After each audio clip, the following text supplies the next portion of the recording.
nongeye kugusuhuza bwana His Excellence, iyi ni Flash TV Rwanda, nifuje ko twagirana ikiganiro kirambuye ku byo turi kubona hanze aha ngaha. Reka nongere rero nsubiremo mbashimire cyane cyane mwabari hano n'abanyumva. Inkunga zo mu buzungu uko zahagaze, nkatwe nk'urubyiruko, muzehe wacu udufashije iki? Kufunga mkanda mnajua? Unafunga mkanda ni ukwitegura inzara kugira ngo ipataro wambaye itagwa hasi kubera ko washonje. Nkanjye ndi urubyiruko, ariko kugira ngo ngere icyo ngeraho bisaba ko mpangana n'abazungu bakankubita. None nkawe His Excellence w'u Rwanda ndakwitabaje, ibi bintu bizarangira gute? Nzemere mbahakweho amafaranga nyacyure iwacu mu Rwanda, ariko kugira ngo nyakorere barankubita. Nemere nkomeze nkubitwe?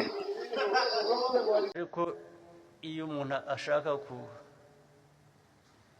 kukwica ubigenza ute?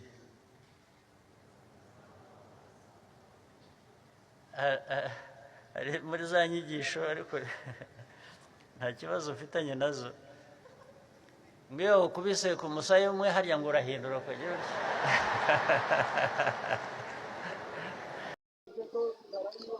reka mbyemere ko natega umusaya bakawukubita, ariko ari nkawe bibayeho umuntu akagerageza kugukubita mu musaya umwe, wamutegera undi musaya nawe akawukubitamo? Nunkubita ku musaya umwe, nugira amahirwe urasigara uri muzima rwose. Ibyo jye niyo dini yanjye. Dini yanjye yo kubisa aha, ndakubita n'ahandi hariho hose hashobora kuba.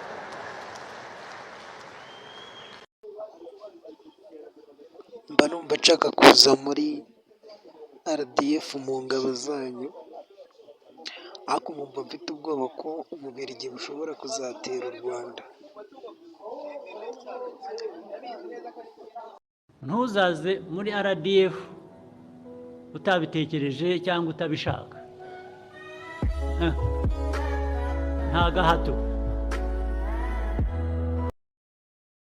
Ariko kuba watakaza ubuzima uri muri uyu mwuga ni ishema.